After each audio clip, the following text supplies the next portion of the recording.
Hello, glad to be here on another episode of Wisdom House with Nike. Today, along the lines of wisdom for marriage, I'm going to be talking about house versus home, the importance of putting in the work in your marriage.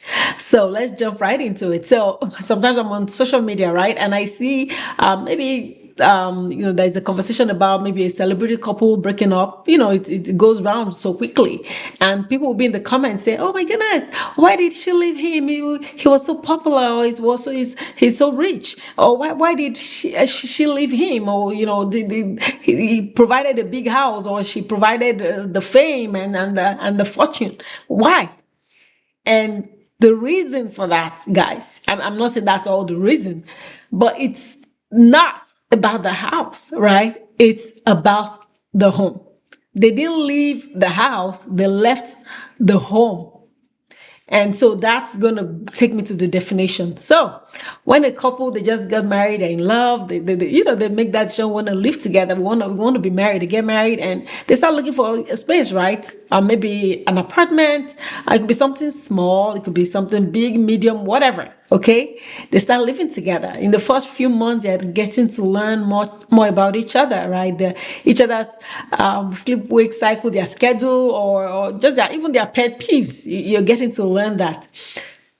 Now, that space that the couple is living in, where they both exist as a unit, is the house. Now, what takes that space? What takes it? What moves it from being a house to a home? Is the emotions and the emotions expressed and the energy that is brought into that living space. And that is what moves it from being a house into a home. Now, sometimes I hear, and you may not have heard this, some people will be like, "Oh, give a woman a house to make it in a home."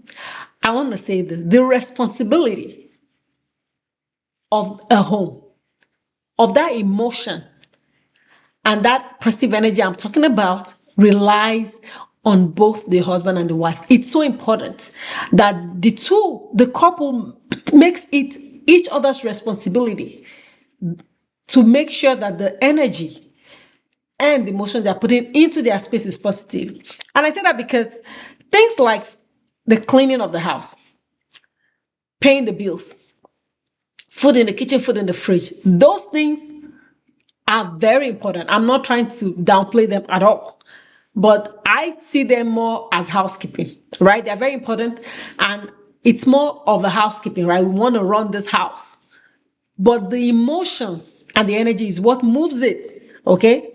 From being a house, because in that house, you're going to do the housekeeping, into a home.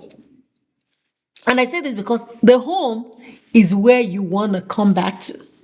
And I'm going to give a quick example. Let's say you were by yourself in the house. You were just doing something by yourself. Maybe you could even be cooking, cleaning, whatever.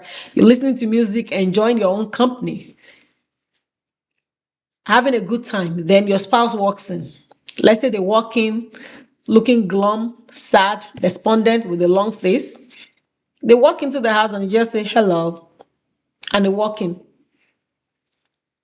You will notice that just in that moment, you were by yourself initially having a good time, you will notice that the temperature in that house will literally drop.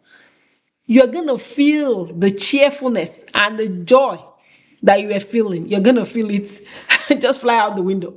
You're going to feel that, and you're going to be like, "Okay, what's going on? Did you get into an accident? Did something happen at work?" You're going to feel a shift in the energy of that space just because the other person came home without, glum face, right? And I say all this so that we are aware of the energy we are putting into the space, the emotions we are putting into the space. So the question is, how do we bring positive energy in the space? Very quickly. These things are not hard, I'm telling you. One of the quickest way to bring a positive energy into your space is to compliment each other. It's not far, guys. It's not far away from you. Compliment each other. "Oh my goodness, you look beautiful. You're so handsome. Just check you out. Look at you. You are good at doing this. You are good at what you do. Oh my goodness. Look at how the way you show up for the kids. You're such a great mom. You're such a great dad." I love the way you put in all the effort into your work, how you're committed to the things that you do, your work. You put in a lot, great love and energy into this family. Compliment each other is the quickest way to bring positivity and cheer into your space.